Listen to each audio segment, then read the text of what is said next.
What's up, man? How are you? Good, man. How are you? Good, man. So this is the first time meeting you. Yeah. I've seen your music and I've seen where you played. I hadn't actually heard you play, but before I reached out, I was like, let me check them out. Let me listen to it, because I feel like if I'm gonna have someone on here and talk about music, I need to at least be interested in the music they're playing. Yeah, for sure. And I love it, dude. I'm like, damn, why haven't I listened to this before? But also, like, that's the type of music I grew up on. Yeah. Like, your sound, like, you know what I mean? Like, I associate it to like George Jones, yeah, for sure, Tammy Wynette, Loretta Lynn, Conway Twitty, like that vibe for me. Like, awesome. I love that. And then Charlie Crockett's someone who, has kind of brought that sound back here. Of it too, yeah. Yeah, and so like, I feel like you're right there in the crack somewhere, and I like it. Yeah, it's pretty cool. But I mean, I'd like you to explain and give me, how this come about, because really, I was just like, holy shit, why have I haven't seen this guy? Like, are we talking like? Let's just go all the way from inception. Okay. So, if I'm talking about younger, yeah, just going. So it's kind of weird. So music-wise, my dad's a guitar player. My mom likes music and is a painter and artist. So art's always been a thing. But as far as music goes, it's kind of weird. My mom and dad split up, and he moved to Marouge, Louisiana. It's kind of 2.5, 3 hours east Louisiana. And my mom moved back to Shreveport because her family had moved here. So parents, dad around, he'd pick us up every other weekend, and he was always good with current music. Gotcha. So every other weekend he'd pick up, he'd buy whatever the new albums were out, like whether it was grunge, country. I mean, he's just into it all. So always kind of grew up currently. Even like when I got into high school, my friends were like big Dave Matthews fans, and I was trying to learn how to play guitar. And so I was like, well, I don't dislike Dave Matthews, but I can't play any of it because it's really hard. Yeah. So I quit playing guitar. And then out of high school, and I did, my grandparents did like some of the old country stuff. So it's always like same thing. It's like I was always current with music, but some of that old stuff really didn't catch on until I was a little bit later, and it just kind of hit me back, and I was like, okay, well, I remember some of this. So fast forward a few years later, after high school, I ended up working at a music shop, which CD records and movies and stuff, called Disc Daddy. And I remember that spot. I do? Yeah, okay. Oh yeah, dude, oh yeah. That's probably the lowest paid, best job I ever had. My girlfriend was like, "Oh, I can't date you now. You don't have a real job." And I was like, "You work at the music store." I was like, "But I got a ton of free CDs I can give you." Yeah. My friend I ended up making a guy named Jack Hoskinson moved back and worked there, and he was a huge gateway for me. He was just like, hey, have you listened to George Jones? I was like, yeah. He's like, no, have you listened to this gospel album? Because his voice is totally different on everything else. Exactly. And then he was like, Graham Parsons. I was like, yeah, I know a song or two. And he was like, no, you got to, here's the history of Graham Parsons. And so there was that. And then also working at Disc Daddy, I was meeting all these old people coming in that were like hayriders. Nice. So I'd talk, tell me stories about Elvis, Fair and Young, Webb Pierce, Johnny Horton. And the Elvis, that's like the obvious, but the other guys were like the ones I kind of like would do a deep dive in, and just it was kind of like tongue-in-cheek, kind of funny, sad. And that's just kind of the stuff where singing, when I started playing and writing on my own, I think those melodies just stuck. So it's kind of like when I try to do something totally different, it just doesn't work. And it kind of, not that it couldn't, but that's just where it ends up going. So that's kind of how it really, the old stuff kind of hit me later on than it did like growing up. Got you. Okay, got you. Yeah, I would say I just remember it being ingrained in me younger, and then I heard it later in life, and I started to appreciate it later in life. But I knew all of it because growing up was just always playing. If my dad was listening to it or my grandparents were listening to it, and like I would watch, what was that damn, like Porter Wagner show with my grandpa all the time, like all that stuff. Like, Wagner, like all that. Buck Owens, Hee Haw. In the Hee Haw, and there's a Porter Wagner show. There's Hee Haw, and John then Cash had one. Yeah, and so like he would watch all that damn RFD TV rerun, the old school reruns, and I would watch that stuff. And in the Grand Ole Opry, that's still when they were having it every weekend. Oh yeah. Like for I don't know when they look and see, Josh, when they quit having airing Grand Ole Opry, or They may still. I think they still do it, but it's not on a weekly basis anymore. I don't know. It used to be weekly though. I'm pretty sure. Yeah, I follow them on Instagram. I know they do it. But it used to be like a thing because we would all sit down and watch. Oh yeah, you know, and I don't think it is as much anymore. Since 1974. Mark has his last Friday show from the Ryman on March 15, 1974. Okay, but then there was other show. I don't know. There was newer versions of the Grand Ole Opry. Maybe they would do it like monthly or something. I don't know. I know the Ryman had that facility. But yeah. Anyways, yeah, dude. So that's why I get excited about this kind of music because it's not a lot of times where I sit across the table from someone and get to talk about this stuff. Yeah, oh, cool. Yeah. Because look at me. I don't look like the guy who's listening to that type of music, or you wouldn't pin me for that. But I love it, and it just you'd be surprised, man. I mean, that kind of stuff you never know who like. Right. Well, yeah, and with our access to so many different things simultaneously, it's a lot easier to take in a lot more information. But yeah. So when did you start actually deciding to sing? To put that into action, I guess. It's kind of funny and embarrassing. I always liked singing. I did choir and stuff when I was little in the elementary school and stuff like that. And then middle school, I played trumpet, and so I knew a little bit. Hey, bro, I played alto saxophone. Nice. Were you honor bander? No. Just say it. No, I was just there, bro. I don't remember if I was honor band. I remember I was in honors, classes, but I don't think I was an honor band. I can't remember, bro. I was really good, but I had braces, and then I had braces when too. I had my braces off, it was just like first chair to last. It's gone. Dude, I totally can I can totally identify with that. I remember that. Yeah. That the spit valve when I had braces, dude, I'd bleed and sit on stage and just blood coming out. Yeah. But did that, and I never had a good. My dad played guitar his whole life. I never had a guitar or anything. And then my senior year, I think Christmas, my mom got me a cheap one. I mean, it's like I couldn't play either way. Like it was so cheap. Like I couldn't even press the strings. I was like, I don't even know what to do. And ended up selling it to my friend, and then I sold it to a friend to get my girlfriend at the time, who just turned 18, a tattoo. And then she broke up with me before I could give her the money. So then I ended up buying a worse guitar at a pawn shop. Nice. And I learned how to play on that. Dude, I still have my first one. It's right in there. Josh, grab it out and look at it. So my grandmother bought me this. So I grew up in a family that played music. She, of course, sang in church and all that. But this is my first. You can check it out. I don't want to play it. This is my first guitar. And it's an old Johnson. It's like $100 guitar. Yeah. $100 guitar, bro.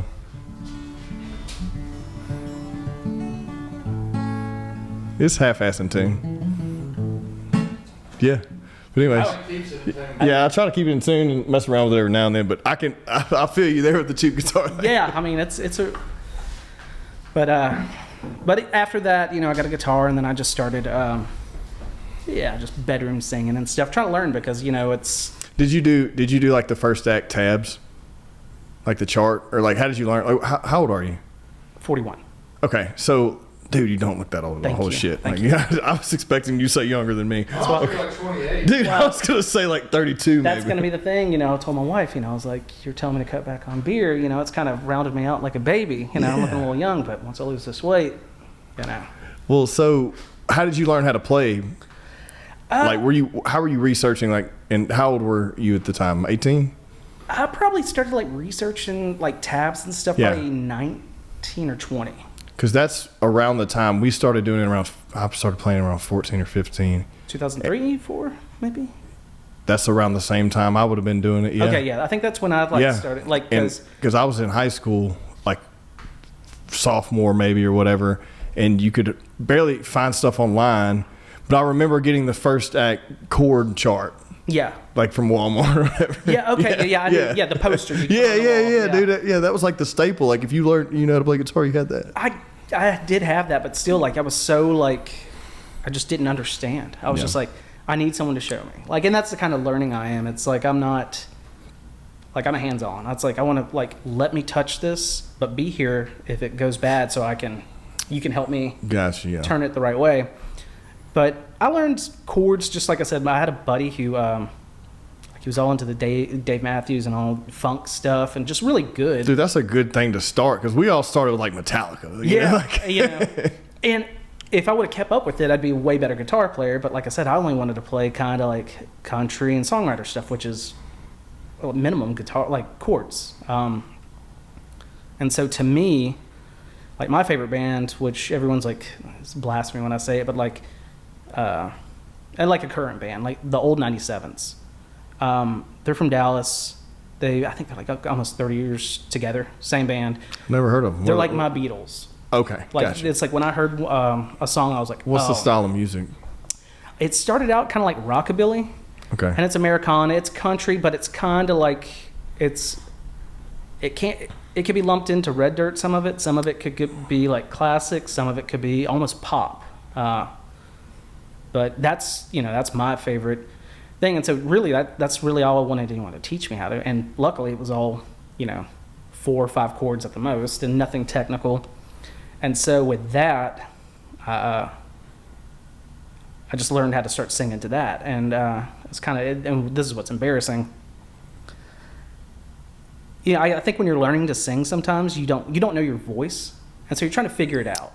Sometimes, Yeah. For me, it was. No, I mean I feel you. Yeah. Like you're imitating it just so you get used to it. So you're getting the timing, you're getting all the changes and the fluctuation of the pitch and the note. But for me, learning singing, talk about the old 97s, I could, like, if he lost his voice, they could have called me and been like, because I could mimic it perfectly. So at that point, and I'd only gone out to do like maybe 2 open mic nights, and I didn't tell any of my friends because I was like, oh, this is gonna suck. So and it did. But at one point when I was like, okay, well, I'm seeing some of my friends who are doing that. They play for 3 hours. I could probably play 3 hours. I know 3 hours. Yeah. I know. I was like, and that is the minimum if you, around. Yeah, but starting out, like. Well, yeah. Well, so that's the thing, though. I was just like, I know every old 97 song. So, of course, and no one really knows the old 97s around here. So I was like, I could probably get away with singing all their songs and no one would say anything.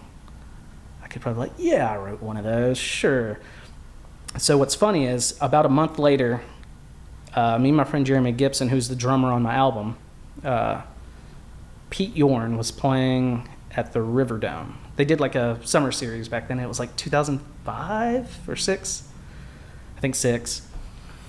But I'm in the bathroom, in the urinal, and I'm wearing an old 97 shirt, and the guy standing next to me is kind of looking. So I'm like, all right, whatever, dude. He goes out, and he's waiting outside of the door. And he's like, oh, you like the old 97s? I was like, yeah. He goes, yeah, that's my brother-in-law, the singer. And I'm like, okay. And then his wife comes out, who was the singer's sister. It looks identical. And I was like, well, I'm never going to play these songs out anywhere because if they run into me, I was like, no. So that stopped for a while. And then what really got me going years later, I told you my friend Jack, who moved back and was working at the music store with me. And we became, as soon as we met, it was just like best friends joking. He had a degenerative tissue disorder, so he wasn't going to live. And he did pass away at 37 at the time, which was 2016. But he was like, I want to start a band, I want to do that. And we're sitting in the back after hours, and I'm writing songs with him. And he was like, I think I'm going to get a band together. I was like, well, I know a lot of friends, I can get you in the direction. And so he's like, okay. So I introduced him to Josh Hollis, Sean Stroop, Logan Hall, my buddy Jeremy Gibson. And so they started playing together, and then he was always like, well, I want you to start playing with me. And, I'm just now about to get married, and in my early 30s, I was like, man, I'm in college for the 4th time. This is probably not rock and roll is not the way to go here. Planning on getting married to this girl. And he was like, well, I'm going to die, so you have to be in a band and play with me. So I was like, fair enough. That's a hell of a hand to play. I was like, And so we wrote songs, and I never really sang out live anything. And he, we wrote a song called I'm Sorry. And he's like, all right, you're going to sing it in the band. And I was like, what? And he was like, yeah, we got a big show coming up. So I was like, great. So that pushed me to start singing. It was like after that, I was just like, oh, okay, this is this feels good. And then after he passed away, actually, my wife lost her job at an environmental science company. Like they hire, which everywhere, a lot of people do it, hire newly grads and promise them the world. And then Of course, when yeah. the next run of newly grads. Yeah, they can get them for cheaper. Yeah. And so she was kind of bummed out. She was like, God, maybe I should be a nurse. My grandma was a nurse. And my friend who was the singer of the band, who I said passed away, he was in the hospital a bunch. So we were visiting him a bunch. And it sparked her to, she's like, I want to be a nurse. So it's like, okay, well, you can't really work. So I was like, well, I bartend at Great Raft and Twisted Root. I guess I can start playing music, and it was kind of like, that was kind of like, I just got to do it. And I wasn't thinking so much like the idea of like, oh, I have to sing. It was just like, I got to pay a phone bill. But it's always fun though. Like it's not, the one thing about that I like singing is I don't really sing anything anyone likes. And I say that because I sing everything I like. I really don't do requests. I'm kind of. I see what you're saying. Yeah. Okay. Got you. So if you're okay, got you. I don't have the iPad or anything. Yeah, like yeah. that. You're not that person. Which. I'm not knocking it. No, there's a place for everyone. Yeah. But if you're actually trying to, release your own music, that's probably not the route to go. Yeah, yeah. And I'm not knocking it because. Did you ever know T.D. McMurray? Mm-mm. He was a singer-songwriter around here. He lives in I've heard his name, but I don't know him. South Carolina now. He worked at Ellie and Chalk for a while, a bunch of those guys. Yeah. And, I asked him one day, I was like, I was like, honestly, what do you think about the iPad? Because he did it. He goes, I wish I would have never done it. I was like, well, at the same time, though, if someone asks you to sing like Alan Jackson's song or Garth Brooks, you're going to get a tip. I'm going to be like, sorry. Yeah. But, I mean, that's, like you said, I try to, and like I said, 3 hours is a long time, and I try not to play anything over again. So you playing just stuff you like. But if someone says, hey, can you play rock, then you're going to pick rock that Something you like. faster. But you have these things loaded up, like Yeah. you have a plethora of choices that you like that you can. Man. So you can at least.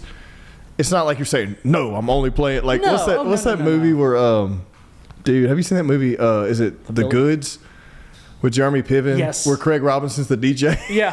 He won't take any requests. You're not that guy. No. But you're just not taking specific requests. But like, hey, you want to hear rock music? Okay, I'll roll with this guy. I mean, and it's kind of like when you're playing 3 hours, it's like you're playing early. Say a restaurant. We were talking about wine country. This is exactly what would happen at wine country. I'd play in the bar, and there'd always be elderly couples that would come in early, to eat at 5:30. And I remember there was one time they were just like, "Can you turn it down? Can you turn it down?" And I'm not loud. Like I play to, I've figured that out. Play to the room. Yeah, easily. And so I'll turn it down, and then there's one time I was like, "Can you turn it down?" I was like, "Man, it's turned off." I turned it off. But at the same time, it's like I see some people like that. And I'm like, okay, well, they'd like Hank Williams, Everly Brothers, Hank Williams sing like original. Yeah.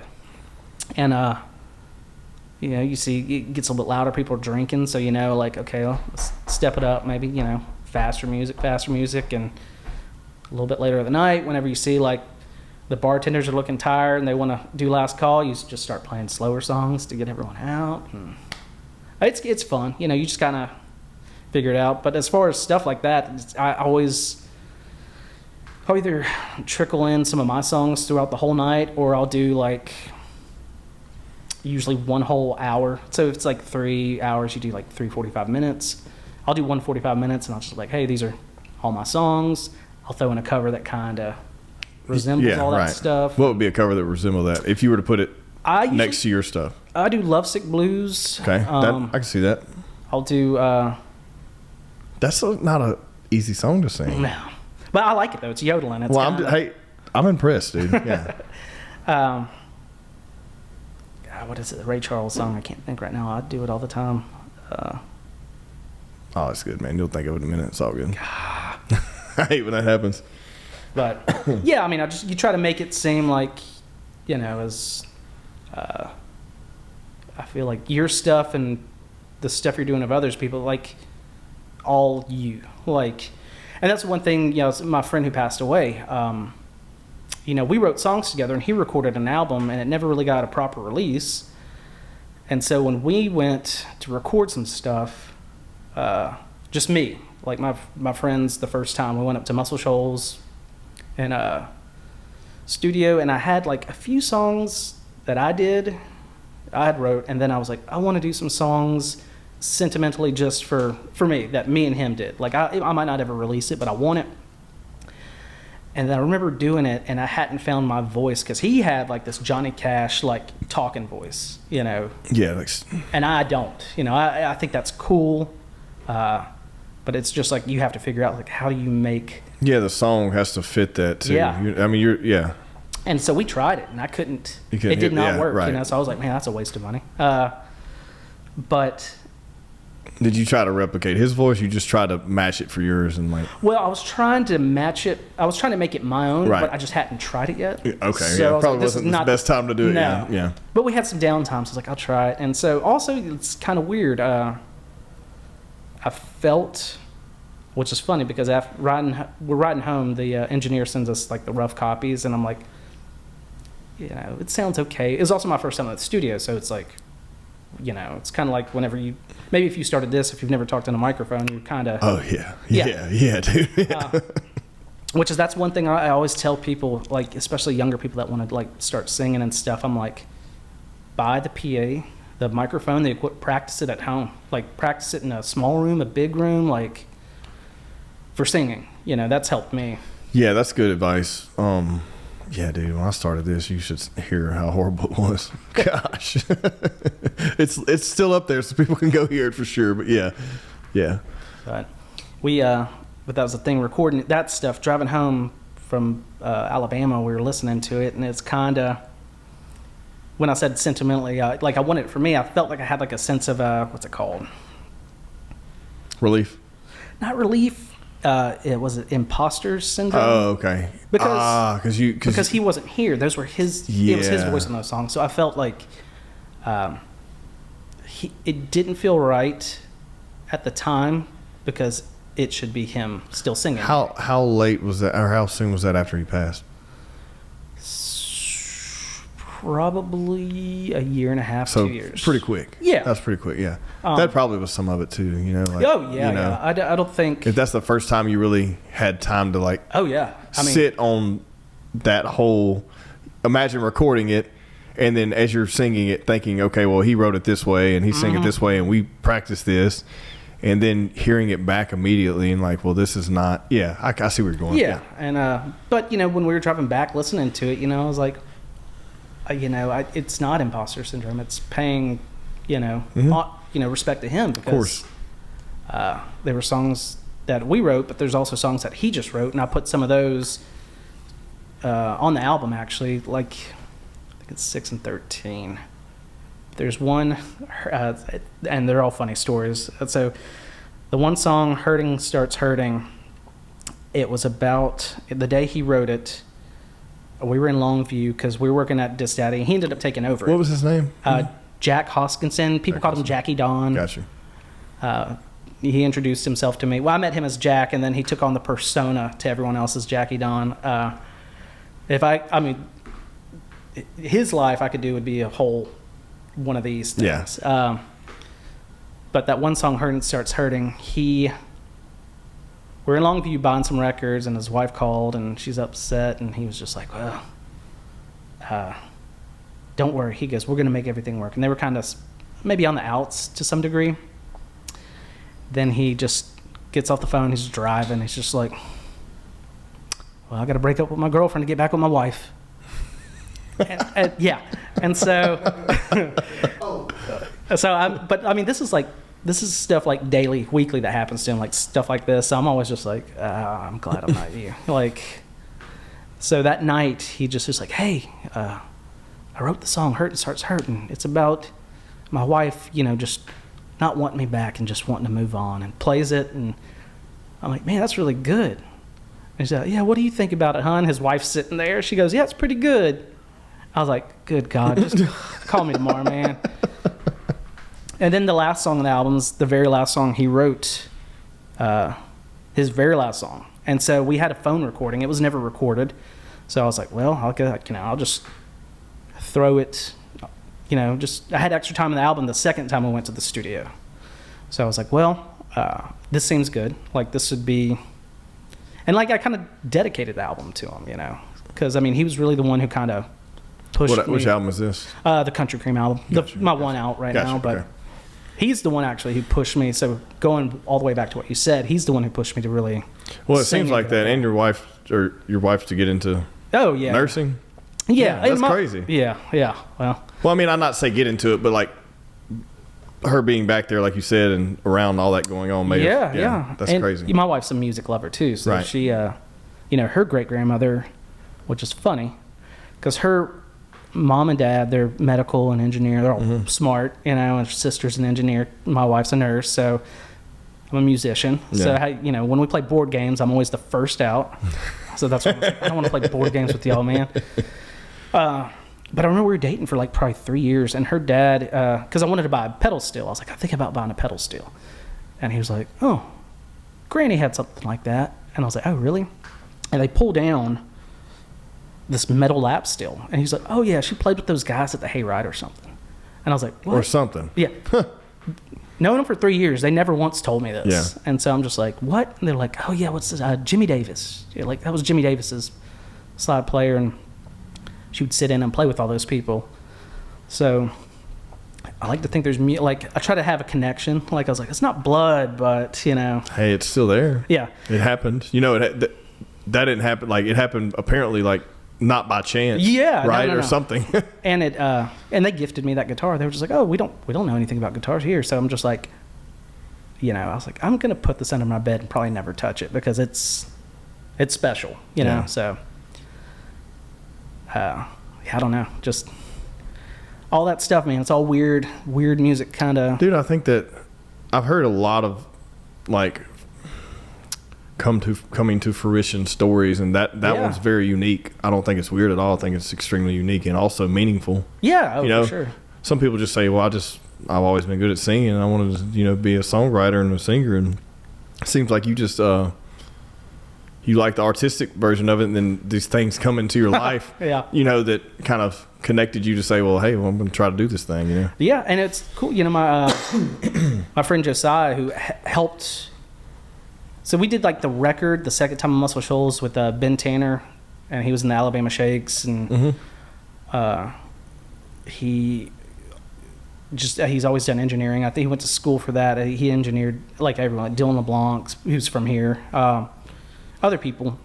So we got all like pretty much like everything live, like singing, drums, everything. We did it. And so we pretty much did everything there in 3 days, which was kind of crazy because our drummer ended up, his family, it was during COVID, 2020, November. So kind of like the uncertain. Right. So we drove up there, we had 3 days, and the drummer Jeremy pretty much set everything up. And so we track Friday, goes pretty good. And Saturday morning we'll wake up, get coffee. He's just looking worried. He's like, man, and he just had a newborn too.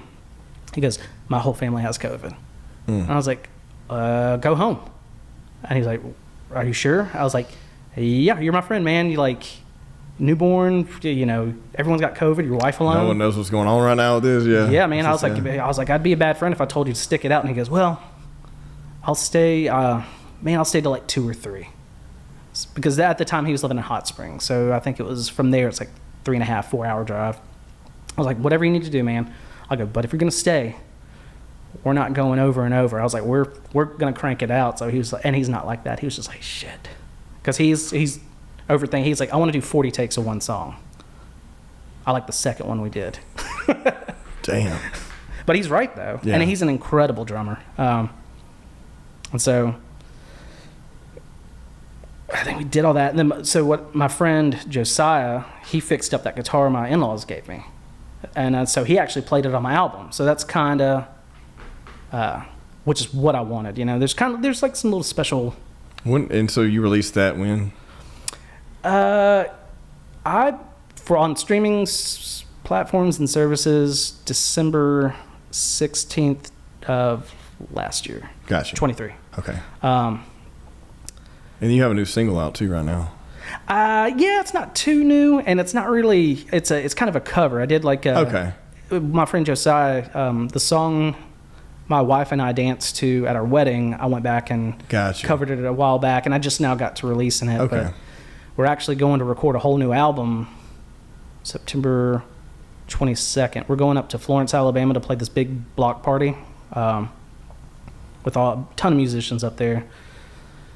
And we've got the people that are going to record with me is Jeremy Gibson, who's the drummer who did it last time, Michael Stevens, who's a guitar player, and then by chance, Jeremy's friends with this guy named Joe Garner, who goes by the Colonel with a K. Okay. And he's a great songwriter. And so it kind of one of those things where like he was, making his way, and then COVID happened, and he ended up finding a job during COVID, making a lot of money, and he was just like, I can't turn this down. But he was just like, it's killing me because I'm not creating. Yeah. Like, I'm not making music. I'm not doing anything. So Jeremy was like, man, if you want to just, play bass, because he can play everything. He was like, if you want to just, I got a friend who really likes your music. And he goes, oh, yeah, I'll do it. You just tell me where to be. And so this is a guy who I'm like looking up with. I was like, I would never think we'd be in the same room making music. But he was like, oh, yeah, I live in Jackson, Tennessee. I'll drive to Shreveport tonight. I'm like, oh, okay. So he's going to be with us for the album, which is nice because the last one we did, like I said, there were songs me and my friend Jack wrote, and then there were songs that just I wrote. So I'm actually working with a songwriter this time. So I'm just kind of, I don't know where it's going to go. Gotcha, yeah. So. And so how many songs do you have together for that? Is it ready? You loaded up? Yeah, well, that's, we're talking about my wife leaving next week. So everything's pretty much like 80% done. I mean, there's things like, I think I have like just 20 songs just like I'm happy with. Mm-hmm. Like, there's going to be tweaking here and there, but I'm like, next week, she's going to be gone. My 2-year-old's going to be gone. You put some pen to paper and do some practicing and stuff, I'm going to be waking up at like 8 in the morning and just sitting at the kitchen table all week long. And so, are you trying some of these songs out, like on sets and stuff? Are you doing that yet, or are you? Man, I've tried. Some people are weird, and they're like, "Well, I don't want anyone to hear it until I get it perfect." Yeah, well, the next week is where I'm going to just start trying to sing it. Now that my daughter's going to be out of the house, she's 2, so I mean, it's like the only time I write songs now during nap time. Right, of course. I've tried one out, but it's kind of, I don't know if I want to do it kind of a lower talking or like a singing kind of thing. So, and I've played it differently every time out, and I just don't know. So I'm going to record it both ways. Okay. So to be like, hey, gotcha, yeah. And I'm very like the guys I play with, we're not like, there's no ego. I know my limitations. I know what I can do, what I can't do, and then I just let them. Cause that's good too, man. Because that's the biggest problem with anything is like, when you're dead set on something and then you're not willing to take any type of creation direction, or misdirect. You know what I mean? Like derail the direction you were already planning on doing. Oh, absolutely. And dude, that ruins a lot of things because honestly, I mean, I feel like some of the best things happen by accident. You know what I mean? Yeah, for sure. I mean, and that's not saying I'm not going to stand my ground for something. Of course. Yeah, but it's not in an ego. Yeah, right. And a case in point is there's a song on the album Country Cream we did, Hearts and Pain, and it's a duet with my friend Aubrey Bauer. I was going to ask you who that was. Yeah, Aubrey. Yeah, dude, that was an amazing song. Oh, man. I like it. Great song. That, I wrote that. Because I was listening to it. I was like, I'm going to... Because I listened to it when I reached out to you. I listened to some of your stuff, and I haven't listened to it in a couple weeks. And then I was like, I'm going to listen to this. I'm going to run back through it today while I'm driving around doing stuff. And then I heard that song. I was like, holy shit, who's that? Dude, yeah, she's a phenomenal voice. I've known her since high school. Yeah. And she was in a band. There was a band, The Peakers, early 2000s, kind of indie rock during like that Dr. Dog kind of phase. And that's funny. It's that the bass player Jordan is a guy who plays bass with me. in the Peakers. Michael Stevens, my guitar player, Peakers. Aubrey was in the Peakers. Okay. And they had like some great local success, and they played. I think they did some national tours. But so yeah, Standing My Ground. That song, we phone recording. It's just me singing, ding, ding, ding, ding, ding, ding, ding, ding. And so we record it, and we're getting back, and I think Michael, who was kind of listening to some stuff, thinking about it, and he was like, yeah, that could be a throwaway song. We can just throw it away, maybe work on it later for the next album. And I was like, but the old country stuff. And I was like, in my mind, I was like, I want at least one duet. Gotta have one. Yeah. Especially with that sound. Like I was not expecting it. And it came out of nowhere. Like, because that song could be written as, it could be sang as not a duet, I guess. Like, yeah. right? Like a lot of them can. And I'm listening to it, and then she comes, I'm like, holy shit. This even syncs up more of the sound I think you have anyways. Because that wasn't the first song I heard of yours. I was listening to some other stuff that you had posted, and I hadn't seen that yet. And then the first time I heard that song was today. So I was like, holy shit, yeah. Yeah, she's great. And but that's the one thing I was like, I want to duet. And Michael was like, well, we could see if this person. I was like, I want to see if Aubrey can do it. Mm-hmm. And also, going back to like, some of Jack's songs being just sentimental for me, Aubrey was in a band with Jack too, so she sang with him. So to me, it was kind of like, it's kind of full circle. Yeah, for sure. Also too, well, going back to when I said Joe Gardner, the Colonel, Jack reached out to him years ago before I ever met him, and they were hoping to do a tour and show swap. So whenever I met Joe, who's going to be playing with me, he was like, yeah, man, I talked to Jack, and he was like, and we actually, he said the same thing 2 days ago in a text message, like, man, it just feels, because there's one song he wanted to, Jack never really got recorded, and it was his favorite song. It's like the ender of the set, like it's more rocking. Mm-hmm. And so I was like, man, if we have time, let's do that. He goes, man, I'd love that. That'd be a full circle thing since me and that Jack guy were talking. So I was like, okay, well, let's make it a point to do that, Yeah, music's wild, dude. It is. No, it's crazy. It's crazy how deep that stuff goes. Yeah, oh, man. Especially it just means that you care about what you're doing. You know what I mean? Oh yeah, and it's right now it's kind of.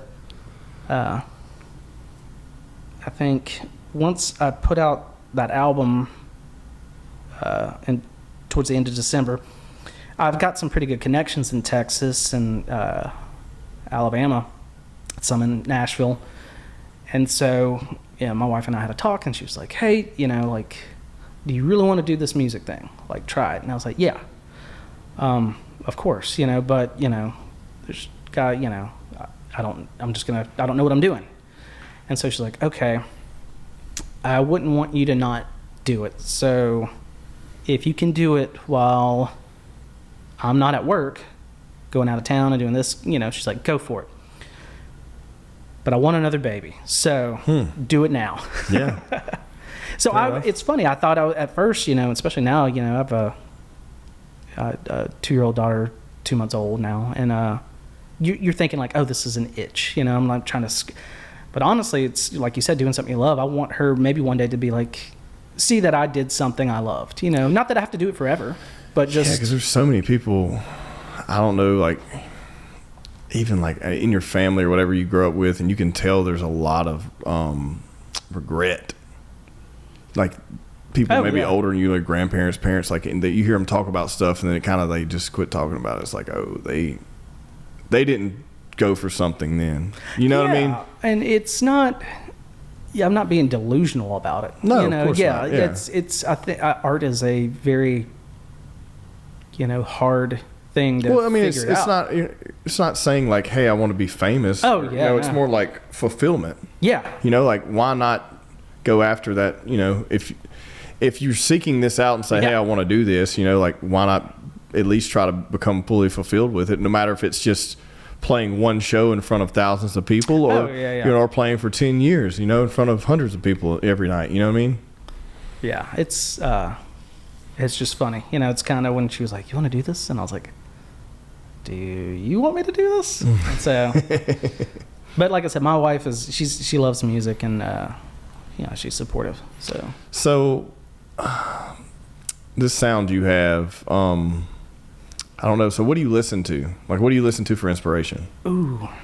Because I mean, at least for the album you have out now, like what inspired some of those sounds, I guess, and that songs. At the time, I was listening to a lot of Ricky Nelson, Don Gibson, like Hank Lachlan, a lot of those old 50s, 60s cats. That Graham Parsons that's always something that's always in constant rotation. Elvis, actually. There was an Elvis album called Potluck. Okay. I remember, because that's what Ben Tanner, when we were going up to Florence, before we got up there, he makes you send demos, and he was like, I don't want a band, I just want your voice, I want to hear I want it as plain as possible, because I need to know what I'm working with. He was like, what have you been listening to? And I said, Ricky Nelson, that Elvis album, Everly Brothers stuff. And he was like, okay. And he was like, okay, well, Elvis used this microphone in the 60s on that, and they use this one. So when we get there, he has all those microphones. Oh, hell so, yeah. I mean, it's like, okay, like, so he's catching that. And that's kind of like the idea was like, I want to sound old, but now, so. Yeah, I'm like a Charlie Crockett groupie. Oh, yeah, he's great. I love him, dude, because that literally, I'm like, thank you for bridging the gap here. Yeah. You got to have someone to be the pioneer, and now things like what you're doing can fall into place and not be so like people standoffish to give it any, you know what I mean? Oh, yeah. And I love what you're doing, but I'm saying I could see where people are like, well, that's not, what is that, or whatever, because people are so mainstream, Yeah, he came here years ago, and he played at the Stage in Houghton. Is that what it's called, the Stage? Yeah. Stage. I did not know that. Yeah. Oh shit. He opened up for the Turnpike Troubadours. I did not know that. And no one knew who he was. Was he still playing that? Because if when he first started, it was more like a little Gary Clark Jr.-esque kind of feel. He had that first album or the first couple albums, and then he kind of doubled down on his token sound he has now. I guess, yeah. It was a little more upbeat. It was definitely going. He was heading towards the traditional country stuff. And even at that time, though, I messaged him on Instagram. I was like, hey, I know you're in Texas. If you're ever going through a run, would you want to play like, Key Mexico or something? I was like, we'll help pay to get you in. And he was like, yeah, man, like $400 would be cool if it's acoustic, solo. And I was like, okay. And, good luck getting that now. Well, he ended up having like a big heart surgery. Right, yeah. And so, but after that, though, he blew up. Like, I mean, so I was like, that was my chance. But yeah. No, he's playing. He's coming up soon. He's got a show at the Municipal. 30th, I think. Yeah, 31st. I think. 30. Yeah. It's 31st, the end of the month. I got tickets. I had to get tickets. I got a friend who's got an extra one. My wife's working that night, so she's like, "You just go." I was like, "Hell yeah, dude! Okay. Hell yeah, we'll have a good time." That's fun. We actually caught him. There's a my wife really digs all the indie rock stuff. Got you. Which I don't mind. Like I like a lot of that. Like she'll show me something where, I have a lane I usually stick in, but like there's when I'm in her, when she's driving, let her listen to what she wants. Yeah. But I'll be like, oh, I like this, and so we went to go see someone she liked, Kurt Vile. We get to Dallas early, and there's a record shop, Good Records, and we're like, oh, that's we always go there. We like it. And we saw there's like a kind of a line. I was like, that's weird. And we just walked up, and we're like, what's going on? They're like, oh, Charlie Crockett's about to be here. He's doing. When was that? Was that recently? Yeah. Yeah, I saw that. I remember seeing that. Maybe? Yeah, I remember seeing that. Okay. Because I was like, this is random. Yeah, we're like, and you just happened to be there. Yeah. Well, I was gonna buy records anyway, so yeah. I walked in, and we were trying to get him to do that. Bob Timms? No. Don't. He worked at Great Raft for a long time, but he's. Yeah, I know Bob. Okay, yeah. Dude, I'm so bad with names. I know what you're talking about. Yes, I know Bob. Yeah. I bartended forever, so it's like probably about 3 years ago. Names don't stay, but I could be like, oh, gin and tonic. Yeah. Oh, double IPA. Yeah. But we were trying to get him to come to their place down the Andrus downtown to do like a pre-party, but he is doing a pre-party. I saw that, yeah. But we were trying to get him to do the same thing he was doing in Dallas, but probably I don't know if it's going to happen.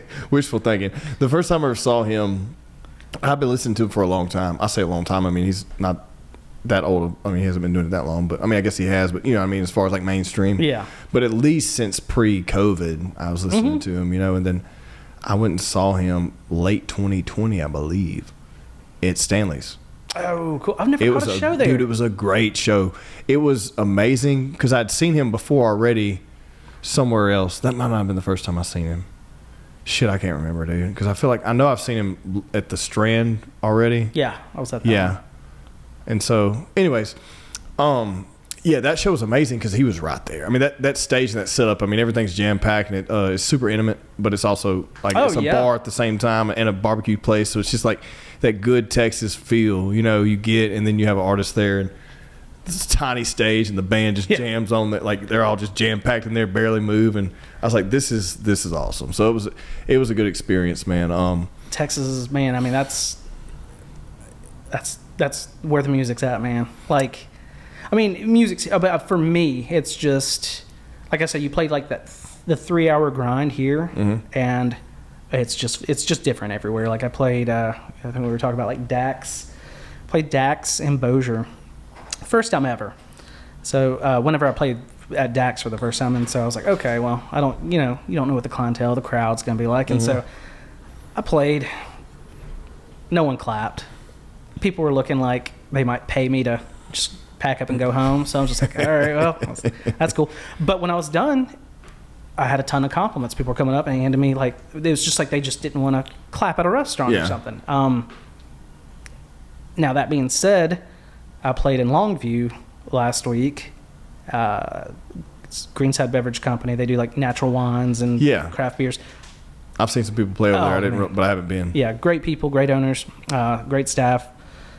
But I mean, the Texas people were getting rowdy, and they were like songs like, I mean, I'm not a super rowdy, player, but they were just like clapping, throwing money, just dancing. So it's bizarre. But people have been trying to get me in to do something at Stanley's. Like someone gave me the contact. That'd be a good gig, man. That'd be a good gig. And they have, I don't know when their nights. I don't know if they do Thursday, Friday, and Saturdays.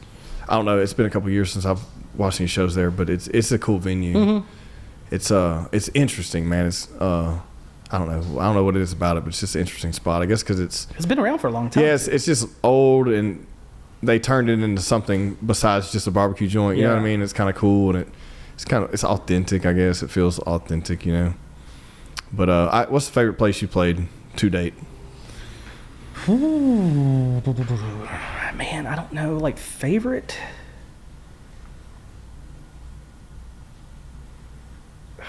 Like best crowd reaction, best sets, like just all around great show. Doesn't have to be. I mean, could be anywhere. I mean, but just probably. Well, I mean, I could okay. So probably my favorite, probably acoustic thing I did was I think coming out of COVID when everyone was kind of like, all right, we can gather around. Chase downtown under the bridge put on a show with Shiny Ribs. Yeah. And so he hit me up and he was like, hey, I know, if you want to play, he was like, I kind of hit my budget with this guy, but if you want to play, he's like, I'll hook you up with some, free passes for, your family, wife, and hook you up with the bar tab and stuff. I hadn't really played anywhere since COVID.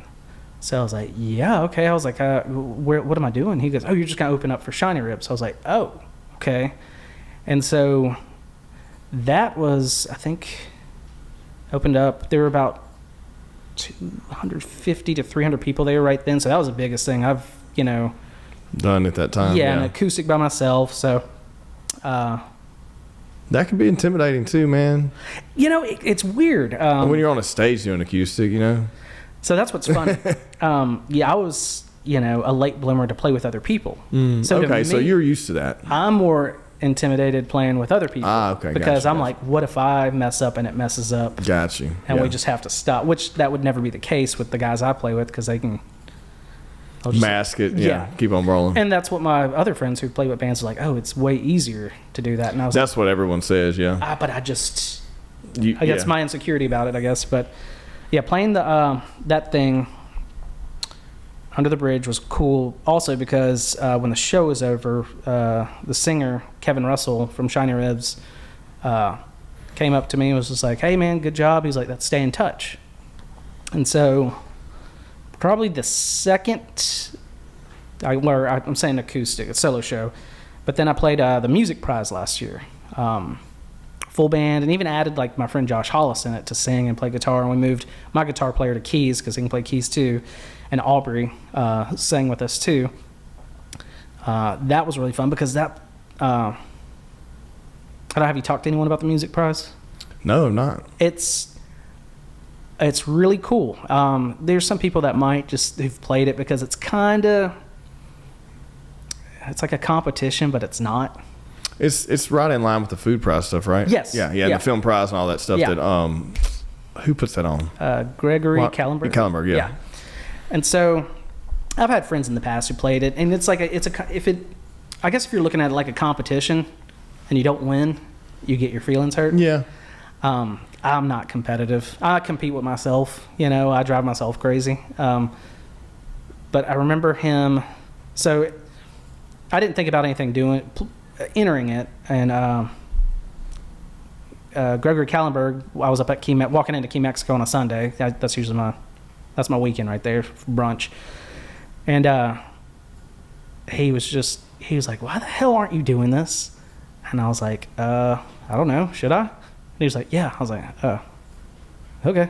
So just entered everything, and going back to Kevin Russell and Shiny Ribs, he and Greg know each other, and I think he sent Kevin Russell from Shiny Ribs sent Greg my single "I'm Sorry," and he was like, "Hey, who's this?" And he's like, "Oh, that's Jesse. He lives in Shreveport." And so now me and Kevin have been talking, and he's trying to get me to do some shows like Texas runs. Nice. But he's very like, you got to have a full band. Yeah. He goes, your album's got to sound like your album if you're getting out here for the first time. And then he goes, then you can maybe get some acoustic stuff and open up for some people. But yeah, the Music Prize show was fun.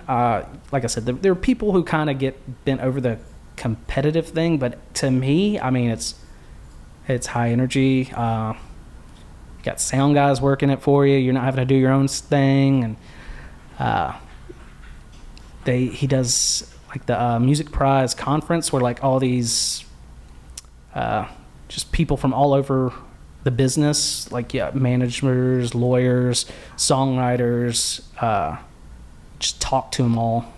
And and my wife and I, we've always missed it because for some reason we've never gone to it until the year I had to play in it. Yeah. And so we're like, well, we're going this year. I've done the food prize stuff because I just have a lot of friends in the culinary side. Yeah. Like the chefs and stuff, but I haven't done the music part yet. But I've seen it, so I'd like to, like being involved with all of it. But it's a good thing. It's like going 2 weeks if you want. Yeah, dude, it's like a whole thing. Like, but like something to do every weekend, at least those, as it's going on.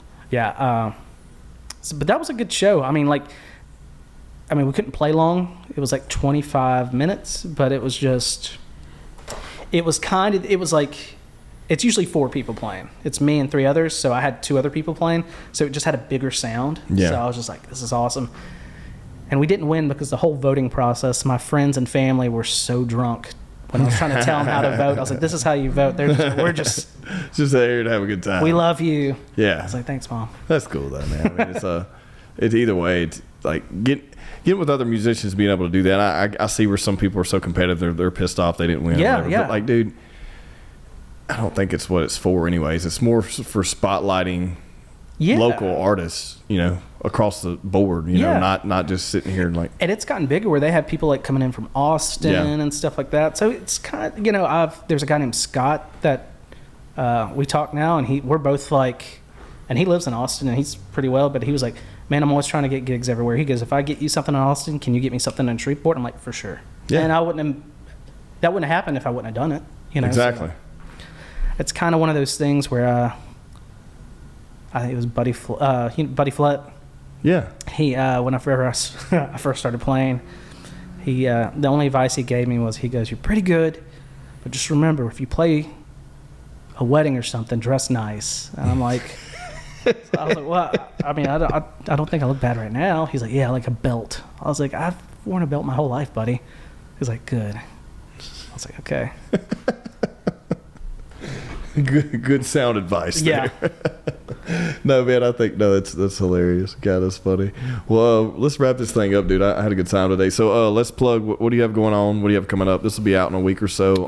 And then also give me all your socials and album name and all that stuff. Yeah, okay. So coming up, I think I'm going to be in Ruston this Friday at a new, I can't even think of the name. It's a new wine bar downtown that just opened. Okay. I'm trying to think of the name of it. I know what you're talking about. It's somewhat new. It used to be an old coffee shop. Yeah, yep. Okay. I'm going to be there this Friday. No, not this Friday. The next Friday. And then the next Friday after that, I'll be at Flying Tiger in Monroe. Nice. And then after that, September 6th or 7th, I think I'm going to be Thursday at Key, then 7th Tap, but I'm going to be at the Linwood location. And then after that, we're going, me and my friends are going up to Florence, Alabama for the big block party. We're going to play that September 21st with a bunch of just friends, great musicians. It's like a pop-up thing. Like, you don't know who's going to show up. And like, oh, hell yeah. I mean, like, could be some pretty cool names. So I'm excited to do that. My wife and daughter are coming up to that too, so it's going to be kind of fun. And then the day after that, we're just going to be recording. We're going to try to do another album in 3 days. And October 4th at the Red River Revel, which is a Thursday. So hell yeah, that's the stuff. And the social media stuff, I really just Instagram Jesse Rawlinson, Facebook Jesse Rawlinson, and my album I have out right now is Country Cream. Spotify, iTunes, like cool. all the things. And if you want vinyl, I got it on vinyl. I've got 50 copies left. Nice. Well, dude, good time catching up with you today, bro. It was nice to formally meet you. Absolutely, man. Hell yeah, we'll do it again. You teach me how to podcast, man. I want to do this now. All right, cool.